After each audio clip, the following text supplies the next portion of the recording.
Meus irmãos, minhas irmãs, privilégio estarmos reunidos em o nome do Senhor, Deus Pai, Deus Filho e Espírito Santo, reunidos ainda aqui virtualmente, para adorar o Senhor. E meu convite é que você peça ao Senhor que a sua mente e o seu coração estejam focados naquilo que viemos fazer, adorar ao Senhor. E vamos começar exatamente declarando o que o salmista, no Salmo 139, ele nos ensina e nos convida a fazer essa oração. O Senhor que sonda e conhece o meu coração, vê se há em mim algum caminho mau. E assim nós adoramos ao Senhor.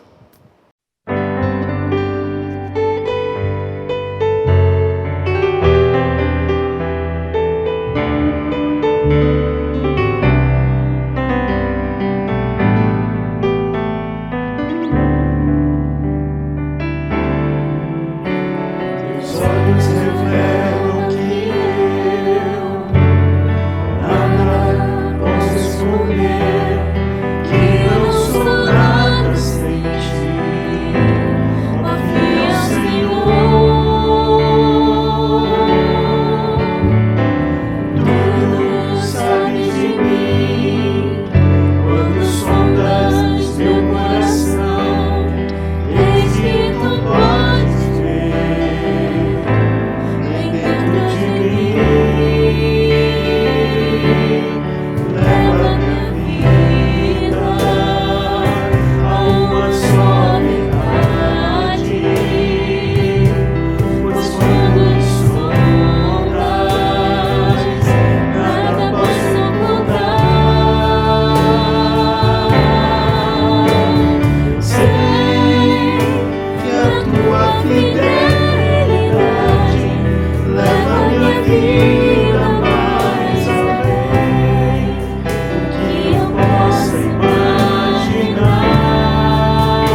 Pai Santo, na Tua presença nos encontramos para bendizer-te o Teu nome, para agradecer-te pela vida nova que entregaste a cada um de nós, para reconhecer, Senhor, o Teu grande amor derramado na pessoa do Teu Filho Jesus Cristo.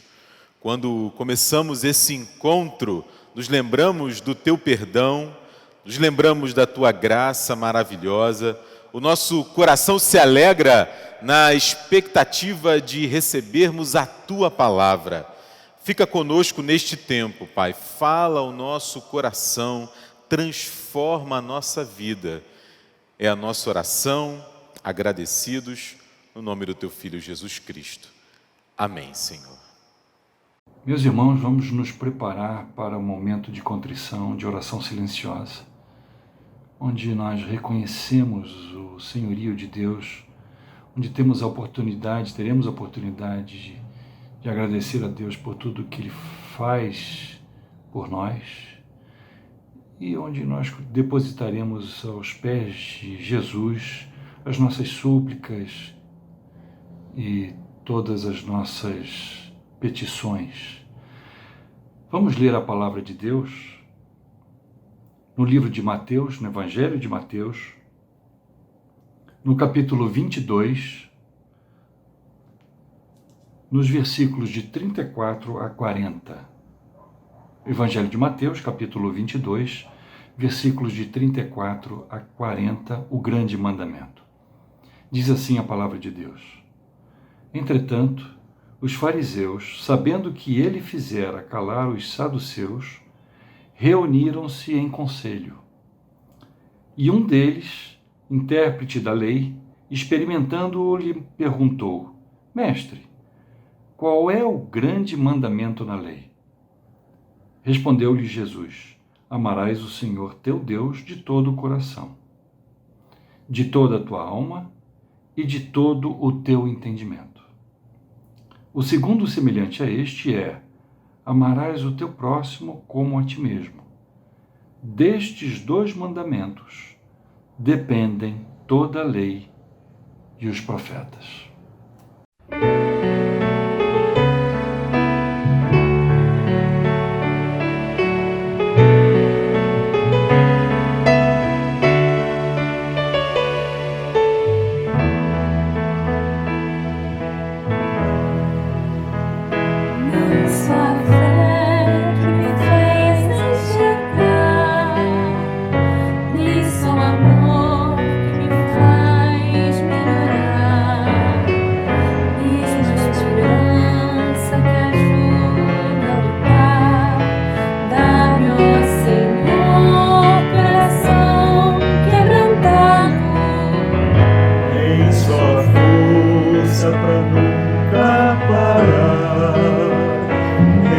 Saúde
vem tornar-me assim, molda-me em vaso de honra, Senhor.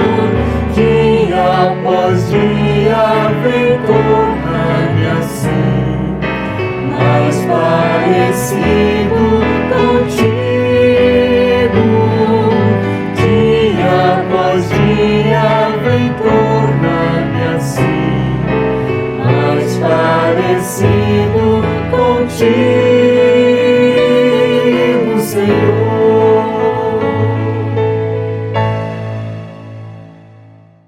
Irmãos, esse é um tempo de oração. Esse é o tempo da gente abrir o coração diante do Senhor. E você acaba de cantar, ou quem sabe de participar desse cântico, que fala exatamente da necessidade de um quebrantamento no coração. Quebra, Senhor, o que precisa ser quebrado, o que precisa ser mudado. Essa oração não é oração fácil, não, e nem todo mundo está disposto a fazê-la, porque exige não só humildade, mas a disposição e a confiança para deixar que Deus faça o que precisa ser feito na minha vida, na sua vida. Mas oração que é verdadeira, ela lida com as verdadeiras questões da existência. E a gente precisa se ver diante do Senhor. Por isso coloque a sua vida diante dele. Mas eu quero convidar também a que você ore para uma irmã muito amada, pela Eulita Martins. Querida Eulita, uma das colunas da Igreja Presbiteriana de Botafogo, nessa próxima quarta-feira, ela vai passar por um procedimento cirúrgico e temos certeza que Deus vai abençoar. Mas coloque diante do Senhor os médicos, os procedimentos, e que a paz esteja no coração de Eulita. Vamos falar com o Senhor agora. Senhor, obrigado, porque o Senhor não só nos cria, mas nos sustenta. Obrigado porque o Senhor nos criou, mas o Senhor é presente. O Senhor cuida da nossa vida, da nossa jornada, da nossa caminhada. O Senhor lida com os nossos quereres. O Senhor muda, Senhor, inclusive os propósitos dos nossos corações. Nessa certeza nós queremos pedir humildemente que o Senhor perdoe os nossos pecados, mas que o Senhor também dirija os nossos passos. Ajuda-nos a confiar cada vez mais na Tua direção, ó Senhor. Queremos te pedir, Senhor, encarecidamente, que o Senhor abençoe os empregos das pessoas, abençoe o nosso país, com tantas empresas terminando, com gente precisando de uma porta para ganhar seu sustento, gente que precisa de comida na mesa. Tem misericórdia do nosso país. Também, Senhor, nos aproximamos de uma eleição que muda a vida da cidade. Por isso queremos pedir ao Senhor que dê sabedoria ao Teu povo, para que o governador escolhido, o governante escolhido, o prefeito, ele não só faça, Senhor, aquilo que precisa ser feito em favor do povo, mas que seja ministrável também. Deus, são tantas as pessoas que precisam de oração. No nosso boletim são mais de 50 nomes de gente que carece de saúde física, de gente que precisa de uma bênção na família, famílias com dificuldades, gente tomada por Covid, gente que perdeu seus entes queridos e sofrem a dor da saudade. Senhor, ministra a cada um, nós queremos te pedir, e o fazemos no nome de Jesus. Amém. Meu irmão, minha irmã, é tempo de consagração, de consagrarmos a Deus os nossos dízimos e as nossas ofertas. E eu fiquei pensando, que texto eu poderia trazer aqui à igreja, nesse momento. E eu lembrei do livro de Salmos, no capítulo 116, dos versos de 12 a 14, que diz assim: Que darei ao Senhor por todos os seus benefícios para comigo? Tomarei o cálice da salvação e invocarei o nome do Senhor. Cumprirei os meus votos ao Senhor na presença de todo o seu povo. Meus irmãos, nós estamos num tempo de muitas dificuldades, num tempo de pandemia. Mas a Igreja Presbiteriana de Botafogo, todos nós temos sido muito abençoados por Deus. Por isso a pergunta: que darei ao Senhor por todos os seus benefícios para comigo, mesmo num tempo tão difícil? Cumprirei os meus votos ao Senhor na presença de todo o seu povo. A agência e a conta bancária estão impressas na tela e você pode fazer o seu depósito de acordo com aquilo que está no seu coração. Que Deus nos abençoe, continue a nos abençoar e a quem vai administrar os dízimos e as ofertas. Amém.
Vamos orar, irmãos. Senhor Deus e Pai, Deus de graça, de misericórdia, Deus de provisão, somos gratos, Senhor, por esse momento em que dedicamos os nossos recursos, os dízimos e ofertas para a Tua casa, para a Tua obra, Senhor. Pedimos, Senhor, que continue abençoando e derramando, Senhor, bênção sobre a vida de cada um aqui, ó Pai, cada um que está assistindo da sua casa, do seu lar, a esse culto, Senhor. Agradecemos, ó Pai, imensamente por não deixar faltar, ó Pai, nada em nossas casas, Senhor Deus. Obrigado por tudo, Senhor. E nesse momento, Pai, rogamos, pedimos, ó Pai, que dê sabedoria para aquelas pessoas que manipularão os recursos, ó Pai. Que seja tudo para a honra e glória do Teu nome. É por isso que te oramos agradecidos por tudo, em nome de Jesus. Amém. Olá, irmãos, boa noite. Nós gostaríamos de trazer esta noite a palavra do Senhor a vocês, uma meditação no Evangelho de João, no capítulo 16, versos 7 a 15, e eu iniciarei com a leitura desse pequeno trecho. Diz assim a palavra do Senhor: Mas eu vos digo a verdade, convém-vos que eu vá, porque se eu não for, o Consolador não virá para vós outros. Se porém eu for, eu vou-lo enviarei. Quando ele vier, convencerá o mundo do pecado, da justiça e do juízo. Do pecado, porque não creem em mim. Da justiça, porque vou para o Pai, e não me vereis mais. Do juízo, porque o príncipe deste mundo já está julgado. Tenho ainda muito que vos dizer, mas vós não o podeis suportar agora. Quando vier, porém, o Espírito da verdade, ele vos guiará a toda a verdade.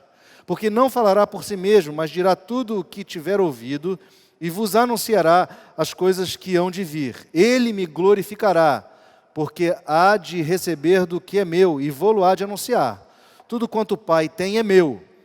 Por isso é que vos disse que há de receber do que é meu, e vou-lo há de anunciar. Até aqui a palavra do Senhor. Vamos curvar a fronte e vamos falar com nosso Deus. Senhor, neste momento de meditação da Tua palavra, oramos pedindo que o Senhor possa falar com nossos corações, através do Teu Espírito Santo, ministrando às nossas almas os Teus ensinamentos, as verdades encontradas no Teu Evangelho, de modo que sejamos fortalecidos interiormente, edificados, ó Deus, e possamos assim servir-Te com alegria e com o louvor em nossos lábios e em nossas atitudes. Nós oramos pedindo isso em nome de Jesus Cristo. Amém. Meus irmãos, vocês já se perderam alguma vez? Vocês já estiveram sem rumo na vida ou numa situação da vida alguma vez? Essa é uma das sensações mais desagradáveis da vida, não é mesmo? Você seguir um caminho e não saber se ele está certo. Digo isso até mesmo fisicamente, né? Se perder por uma estrada, se perder numa cidade, por uma rua, ou se perder quando está navegando no mar. O fato é que existem instrumentos que nos ajudam na navegação, né? A navegação é algo que a humanidade já desenvolve há milênios. E lá pelos idos do 3º século a.C., os chineses inventaram a bússola, né? Mas essa bússola só veio a ser usada efetivamente lá para o século XI, XII da nossa era cristã pelos navegadores europeus, né? Também sabemos que no início da era cristã, lá para o segundo século mais ou menos, Cláudio Ptolomeu, ele foi aquele que desenvolveu o conceito de latitude e longitude, que era a forma de gerar pontos de referência para a navegação. E assim, todo o sistema de navegação passou a depender de mapas, né? Passaram a ser construídos mapas náuticos, né?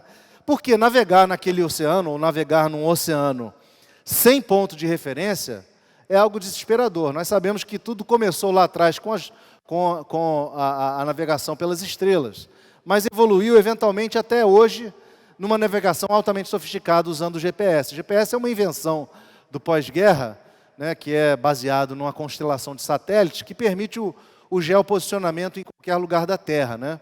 O GPS é um elemento que hoje você e eu usamos ele constantemente, às vezes sem nem saber. O seu celular está o tempo todo mandando informação de localização, informações por onde você anda. Você até tem o histórico da sua jornada dos últimos anos se você buscar no seu celular. Mas o que eu quero dizer com esse ponto da navegação? O que eu quero dizer é que se é ruim estar perdido geograficamente, é muito pior estar perdido e sem rumo espiritualmente. E não saber o caminho para onde seguir, ou muito menos em que verdade crer, é algo assim que traz um desconforto para o ser humano tremendo. Esse texto lido é um texto onde os discípulos começaram a navegar num mar antes não navegado. Por quê? Jesus já andara com ele por cerca de 3 anos. E ele então começa, nesse trecho de 5 capítulos, que vai aí a partir do capítulo 13 ao 18, ele começa um processo de despedida dos discípulos.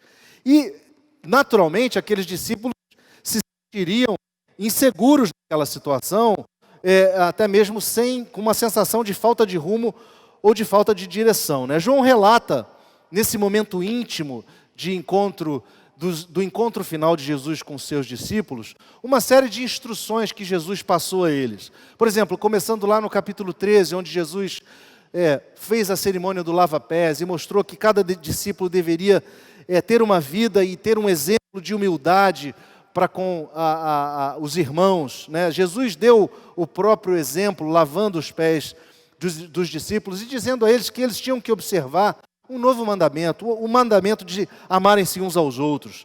Passando ao capítulo 14, Jesus começa a relatar uma despedida e palavras de consolo, onde ele começa dizendo para os discípulos que a casa do Pai tem muitas moradas e que ele haveria de preparar lugar aos seus discípulos. Jesus estava mostrando que a vida não se limitava ao aqui, a essa vida visível aqui, mas uma vida do futuro, uma vida que transcendia o tempo e o espaço, né? E Jesus então os acalma, dizendo que eles não ficariam desamparados, porque ele rogaria ao Pai e o Pai enviaria o Consolador.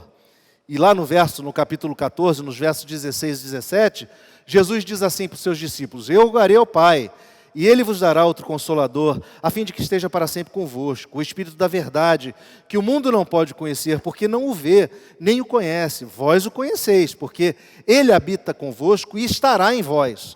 Um pouquinho mais adiante, ele diz assim: isso vos tenho dito, no verso 25, capítulo 14, estando ainda convosco, mas o Consolador, o Espírito Santo, a quem o Pai enviará em meu nome, esse vos ensinará todas as coisas e vos fará lembrar de tudo o que vos tenho dito.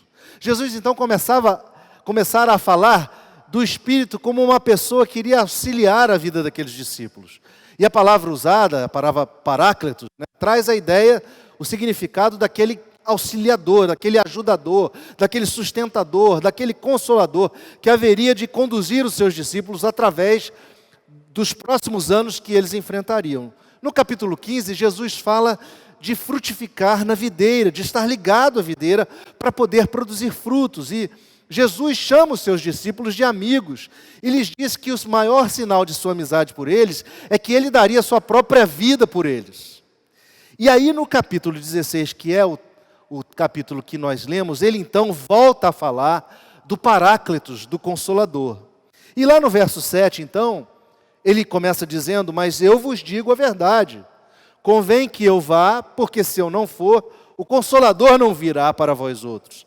Se porém eu for, eu vou-lhe enviarei. Jesus já falara da promessa de enviar o Espírito.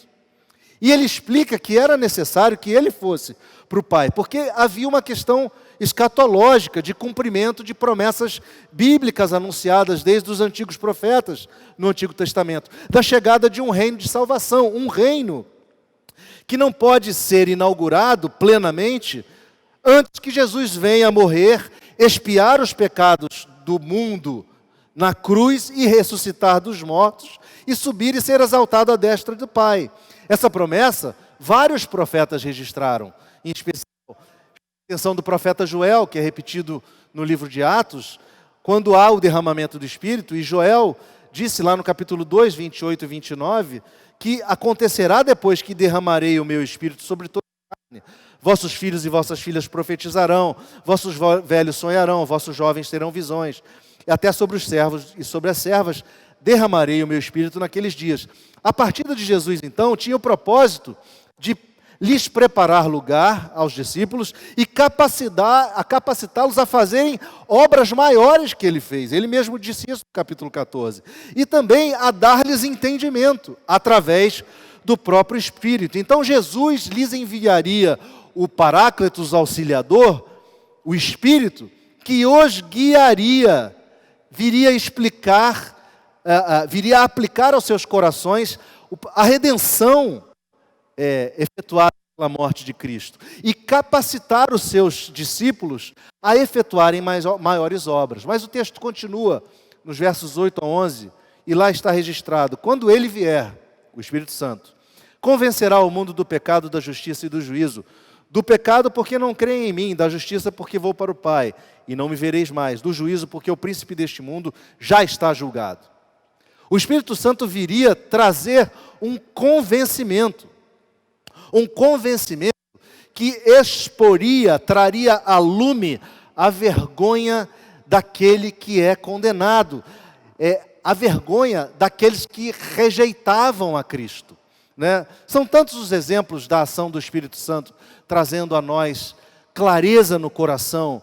Lembre-se você das vezes em que você teve dificuldade e você precisou de uma orientação, e o Espírito Santo foi e falou ao seu coração, através da palavra ou através de situações, te trazendo uma palavra certa, um esclarecimento certo, mas também convencendo você e a mim do nosso erro, do nosso pecado, fazendo com que nós nos convertêssemos. Então o Espírito Santo traz um convencimento que muitas vezes nos envergonha, porque ele nos convence do pecado e nos chama ao arrependimento. Do pecado, da incredulidade na palavra de Cristo, da incredulidade a respeito dos atos de Jesus, da incredulidade que leva o homem à devassidão e à depravação. Porque não havia e não há num coração sem o Espírito uma referência, um referencial de Deus. As pessoas estão entregues às suas próprias paixões, aos seus próprios caminhos idólatras. Então o Espírito convence do pecado, mas ele convence da justiça, que é contrastada com a justiça humana, com a justiça própria, que diz a palavra de Deus que as nossas justiças não passam de trapo, de imundícia, porque não há uma referência de justiça. A referência é uma referência caída, uma referência poluída, né? Um mundo que não possui de fato justiça, um mundo que não conhece a justiça de Deus, e a justiça que Cristo vem convencer é a justiça promovida pela morte e ressurreição sua. O Espírito de Cristo vem convencer da morte, da justiça produzida pela morte e ressurreição de Jesus, de que era necessário que Jesus partisse para que essa justiça fosse cumprida e aplicada ao seu e ao meu coração pela morte vicária, substitutiva de Jesus. O Espírito Santo diz a você e a mim que nós tínhamos que estar naquela cruz, mas Jesus efetua esta pena, ele recebe sobre si essa pena e toma o nosso lugar na cruz e efetua a justiça que demanda um julgamento. E esse texto fala de um juízo, que é o resultado da justiça, que coloca para sempre uma pedra e apaga da história aquele que usurpou todos os corações. O juízo de que é falado, que o Espírito convenceria, é o resultado da justiça de Cristo, aplicando essa salvação pela graça a todo aquele que crê, e lançando para a condenação eterna o diabo, os seus anjos e todos aqueles que rejeitaram a justiça de Cristo. O Espírito Santo é quem traz esse convencimento.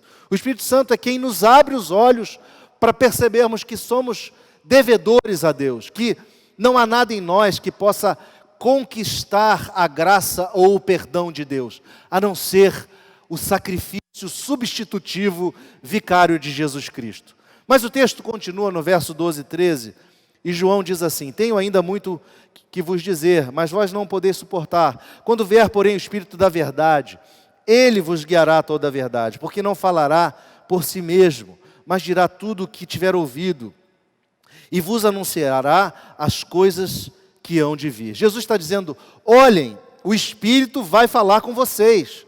O Espírito que vai ser o meu porta-voz aos seus corações.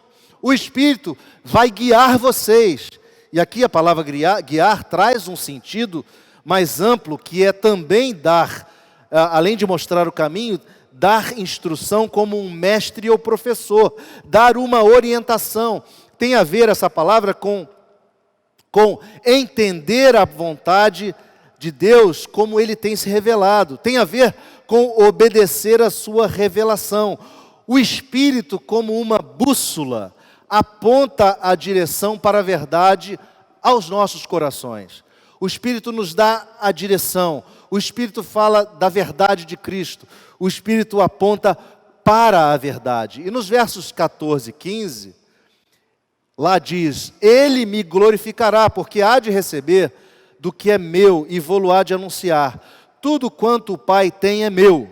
Por isso é que vos disse que há de receber do que é meu e vou-lo há de anunciar.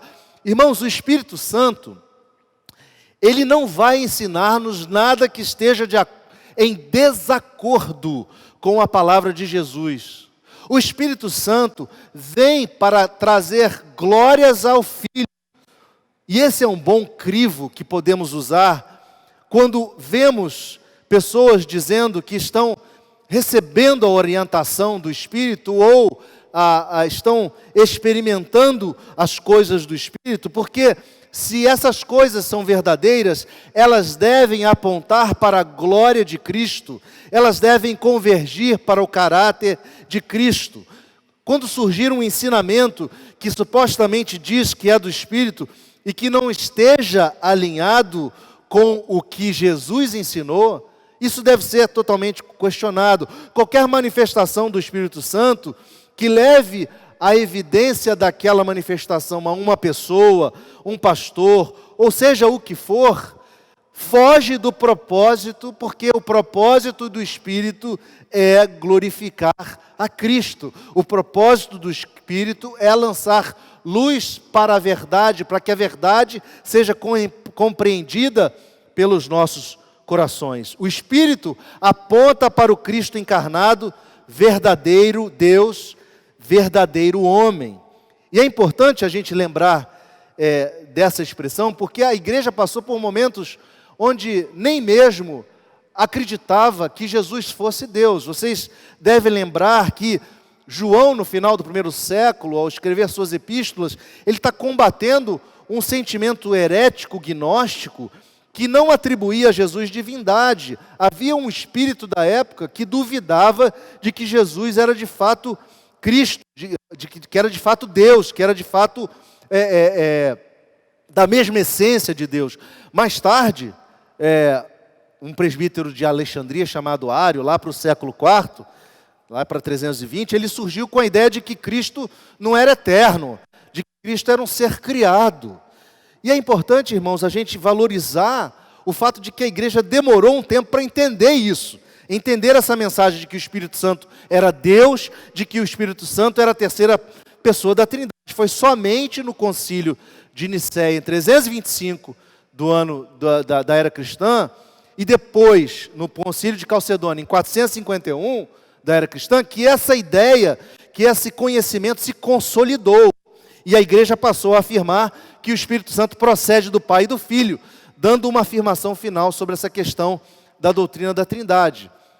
O credo niceno, que é um credo belíssimo, e eu até gostaria de lê-lo aqui, fala muito claramente dessas verdades. O credo niceno diz assim: creio em um Deus, Pai Todo-Poderoso, Criador do céu e da terra, e de todas as coisas visíveis e invisíveis, em um Senhor Jesus Cristo, unigênito Filho de Deus, gerado pelo Pai antes de todos os séculos, Deus de Deus, luz da luz, verdadeiro Deus de verdadeiro Deus, gerado não feito, de uma só substância com o Pai, pelo qual todas as coisas foram criadas, o qual por nós homens e por nossa salvação desceu dos céus, foi feito carne pelo Espírito Santo da Virgem Maria, e foi feito homem, e foi crucificado por nós sob o poder de Pôncio Pilatos. Ele padeceu e foi sepultado, e no terceiro dia ressuscitou conforme as Escrituras, e subiu ao céu, e assentou-se à direita do Pai, e de novo há de vir com glória para julgar os vivos e mortos, e seu reino não terá fim.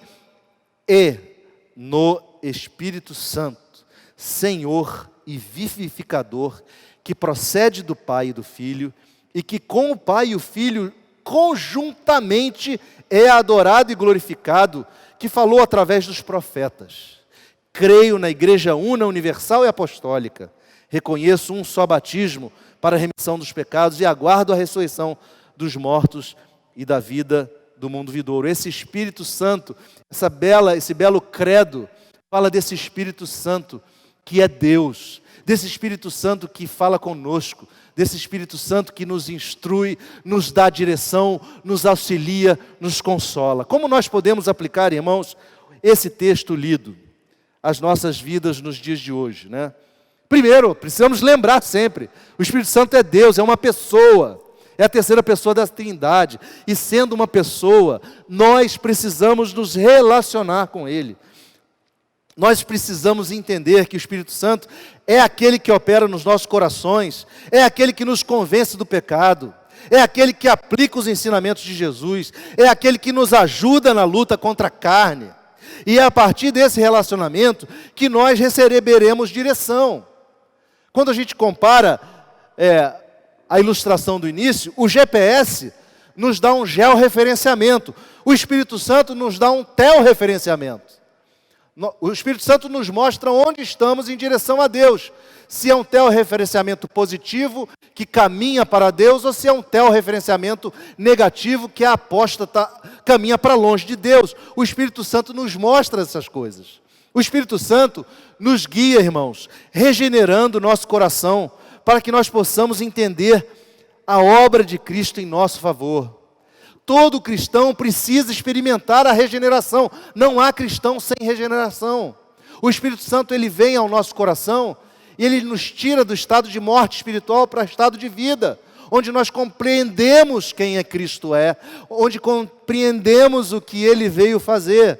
Como diz a Epístola de Tito, né, que quando, porém, se manifestou a benignidade de Deus nosso Salvador e o seu amor para com todos, não por obras de justiça praticadas por nós, mas segundo sua misericórdia, Ele nos salvou mediante o lavar regenerador e renovador do Espírito Santo, que Ele derramou sobre nós ricamente por meio de Jesus Cristo, nosso Salvador, a fim de que, justificados por graça, nos tornemos seu herdeiro segundo a esperança da vida eterna. Meu irmão, minha irmã, o Espírito Santo nos guia quando Ele nos regenera, quando Ele faz o processo de transformação da nossa mente, quando passamos pela metanoia, estávamos seguindo naquela direção, uma direção teorreferente negativa, e o Espírito Santo nos convence, e nós viramos de direção, literalmente de direção oposta, e passamos a caminhar em direção a Deus. Mas o Espírito Santo também nos guia, meus irmãos, confirmando que somos filhos de Deus. E o apóstolo Paulo registra isso lá no capítulo 8 da carta aos Romanos, nos versos 15 a 17, quando ele diz: porque não recebestes o espírito de escravidão, para viverdes outra vez atemorizados, mas recebeste o espírito de adoção, baseados no qual clamamos: Abba, Pai. O próprio Espírito testifica com o nosso espírito que somos filhos de Deus. Ora, se somos filhos, somos também herdeiros, herdeiros de Deus e co-herdeiros com Cristo. Se com Ele sofremos, também com Ele seremos glorificados. Meu irmão, minha irmã, você é filho de Deus. O Espírito Santo guia a sua vida, dizendo: fique tranquilo, você me pertence, você pertence ao Pai, você pertence ao Filho, você pertence ao Espírito Santo. Você é filho de Deus, não precisa ter medo de nada, não precisa buscar solução, saída para o seu problema em nada além de mim. Não precisa ficar em dúvida sobre o seu futuro, porque eu tenho o seu futuro em minhas mãos. Você é o meu filho. Fique tranquilo, siga reto, siga em frente, porque eu vou guiar você. Você é meu filho, eu vou guiar você. Mas o Espírito Santo também nos guia, habitando em nós e habitando na igreja. Lá no capítulo 14, que nós referenciamos, mas não lemos, no verso 17, diz: o Espírito da verdade, que o mundo não pode conhecer, não o vê, nem o conhece. Vós o conheceis, porque Ele habita convosco e estará em vós. Meu irmão, minha irmã, sua vida não é uma vida mais vazia, oca, porque o Espírito Santo preenche a sua vida. O Espírito Santo traz à sua vida razão de viver, motivo para viver. Esse preenchimento, essa habitação dele em você, faz do seu coração jorrarem rios de água viva. Não foi assim que Jesus falou com a mulher em Samaria, lá a mulher samaritana, que se ela bebesse da água que ele tinha para dar, do interior dela fluiriam rios de água viva. Você que está seco, você que está sentindo seco como um deserto, eu quero te dizer que o Espírito Santo habita em seu coração e ele pode transformar o seu leito árido em um manancial de água viva que leva você para uma experiência super maravilhosa com Deus e alcança também aqueles que estão ao seu redor. Mas o Espírito Santo, irmãos, também pode nos guiar, nos capacitando ao serviço com poder e com coragem para dar testemunho. Lá em Atos, no capítulo 1, verso 8, diz assim: mas recebereis poder ao descer sobre vós o Espírito Santo, e sereis minhas testemunhas tanto em Jerusalém, como em toda a Judéia e Samaria, e até os confins da terra. Aos 1 Coríntios, Paulo escreve no capítulo 12, dizendo que os dons são diversos, mas o Espírito é o mesmo. Também há diversidade de serviços, mas o Senhor é o mesmo. Há diversidade de realizações, mas o mesmo Deus é quem opera em tudo, em todos. Meu irmão, minha irmã, você não é uma pessoa que não tem capacidade de servir. Você é uma pessoa que foi capacitado pelo Espírito Santo para servir, e isso deve dar direção à sua vida, porque você vai identificar na sua vida a sua vocação e tomar uma direção que seja em relação a essa vocação. O Espírito Santo, que capacita você para servir, vai mostrar a você o caminho de sua trajetória. Portanto, também não fique aflito, não fique preocupado, porque o Espírito Santo te guia, capacitando você para o serviço. E por fim, o Espírito Santo nos guia, intercedendo por nós. Paulo, escrevendo aos Romanos, lá no capítulo 8, verso 26, ele diz que também o Espírito, semelhantemente, nos assiste em nossa fraqueza, porque não sabemos orar como convém, mas o mesmo Espírito intercede por nós, sobremaneira, com gemidos inexprimíveis. Meu irmão, minha irmã, saiba que o Espírito de Deus, o Espírito de Cristo, que habita na sua vida, Ele intercede por você, Ele está com você intercedendo nos momentos mais difíceis, nos momentos de maior dúvida, nos momentos de maior de maior trevas, nos momentos onde você se vê diante de situações onde você não enxerga depois da curva. O Espírito Santo intercede por você e guia você através da tempestade, e guia você através das trevas, pelo vale da sombra da morte. O Espírito Santo intercede por você e guia você. Então, irmãos, por favor, não desprezemos a nossa relação com o Espírito Santo. Nós devemos cada vez mais buscar a presença do Espírito Santo em nossas vidas, para que possamos andar com rumo, para que não andemos sem rumo, perdidos, para que não naveguemos sem direção. Nós precisamos buscar a presença dEle, porque Ele nos convence e nos guia. Ele é o nosso GPS espiritual. Que você possa tomar essa decisão na sua vida, de se aproximar mais do Espírito Santo. Se é que podemos dizer assim, o Espírito Santo já habita no seu coração, se você foi capaz de crer na mensagem de Cristo. Você só precisa desenvolver essa relação, você precisa falar com Ele o tempo todo, você precisa colocar a sua vida diante dEle o tempo todo, porque Ele está no seu coração para guiar você, para convencer você das suas falhas, mas também para trazer tranquilidade e trazer a paz de Cristo, que excede todo o entendimento humano. Que Deus te abençoe, que Deus nos abençoe e nos ajude a vivermos esta verdade do relacionamento com o Espírito Santo. Vamos orar mais uma vez? Pai Santo, obrigado pela Tua palavra, obrigado, Senhor, pela presença do Espírito Santo em nós. Nós queremos Te pedir que nós possamos, ó Deus, individualmente, tomarmos atitude e ação em Sua direção, de buscarmos a presença do Teu Espírito em nós, de desenvolvermos o relacionamento com o Teu Espírito, de buscarmos a Tua voz nas Escrituras e assim andarmos todos os dias com o Senhor. Nós te pedimos isso e oramos assim em nome de Jesus. Amém. Que Deus te abençoe, meu irmão. Que Deus te abençoe, minha irmã. Depois de ouvirmos a palavra que o Senhor trouxe para os nossos corações, agora é tempo da gente louvar a Ele uma vez mais. E o convite é para que você possa cantar aquele versículo que diz: a alegria do Senhor é a nossa força. Mas não fala da boca para fora, na tentativa, quem sabe, de se convencer a viver a alegria. Não. Você, como uma nova criatura em Cristo Jesus, não precisa viver só pesares. Reconhecer que a condução é de Deus traz alegria e paz ao coração. Vamos louvar ao Senhor.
Invadir a praia, fonte de vida que nutre e sustenta e faz transbordar nossos corações durante as horas escuras da noite. Não deixará abater seu povo, fortalecidos no Espírito Santo. Quem tem alegria não pode parar. 1, 2, 3, preste atenção. Cante comigo essa canção e venha, venha. Não há problema, não tema. A alegria do Senhor sempre foi nosso lema. A tempestade vem, uma hora tem o fim. Não há problema que seja tão ruim. Tão certo como o sol brilhar ao amanhecer. Eu não vou me abater, eu sei que vou vencer. Meu Deus está comigo sempre aonde ir. Não há motivo pra desistir. Quanto maior a luta, maior a vitória. É, com meu Jesus eu vou de glória em glória. Chega mais, fique na paz. É assim que se faz. Se Deus está feliz, pra mim tá tudo bem. Porque a alegria do Senhor é nossa força também. A alegria do Senhor é nossa força. É a alegria do Senhor é nossa força. É a alegria do Senhor é nossa força. É a alegria do Senhor. Ninguém pode tirar, ninguém pode roubar, ninguém pode tirar. Ninguém pode tirar, ninguém pode roubar. A alegria do Senhor é nossa força. É.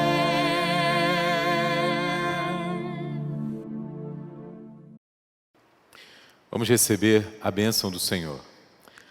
Que a graça do nosso Senhor e Salvador Jesus Cristo, o amor de Deus, o nosso Pai, a comunhão, as consolações do Espírito Santo de Deus sejam com você, meu irmão, minha irmã, com toda a igreja do Senhor ao redor da terra, hoje e sempre. Amém.